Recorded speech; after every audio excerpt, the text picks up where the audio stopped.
even though there was a civil war going on in our region, and my high school library got burned down, and my high school got occupied by the military as their main camp in our region, as well as my secondary school math teacher got killed by the military, and I was the first one to go and see his body. With all of these going in the background, we had to study, we had to persevere there. Hi, welcome to an Accidental Entrepreneur by Ruben, another version of my story. In this story, last two stories, I covered about the family foundation and then about our community involvement.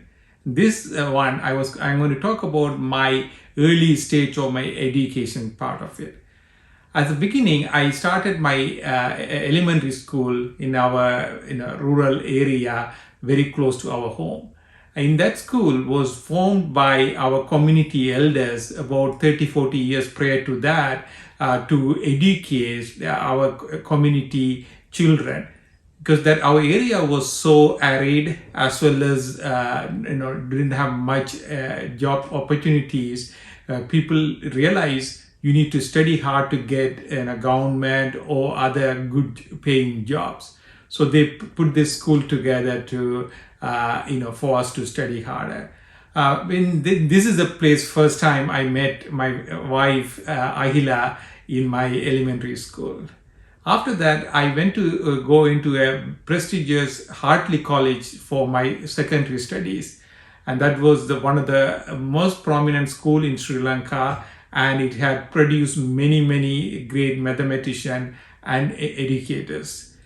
But within 1 or 2 years into the school year, our Hartley College library got burned down, and our main school campus was turned into the military camp for our region.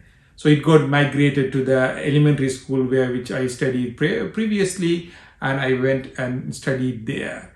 So with all that, without much resources, we had to continue to study hard. We had to produce.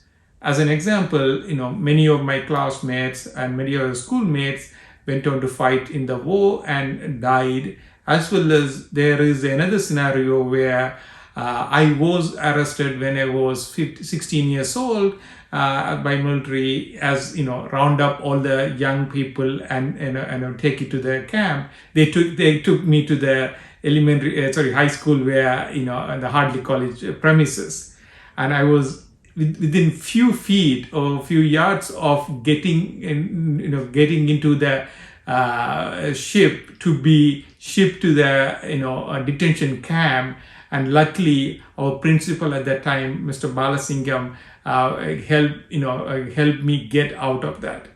So we had to persevere through all of these military and various external factors. We had to still study hard and get there. So if I connect back that one to how my later part of the life and startups and how I was able to focus and get things done was, there could be always, there are so many distractions and so many hardships, but still I had to focus. I know what is the end goal we were looking for, and this is that I had to do so much to get there and let these distractions go away. And I still feel for the people who left out there, and I feel to be one of the lucky one to get out of those situations and go to Africa and come here. But the education foundation, it was set in Sri Lanka, and by those teachers, by those tuition centers, by many of these people were the foundation for my achievement here. And please go ahead and read about this in my article this week, and you will understand a lot more about it. Thank you. See you next week.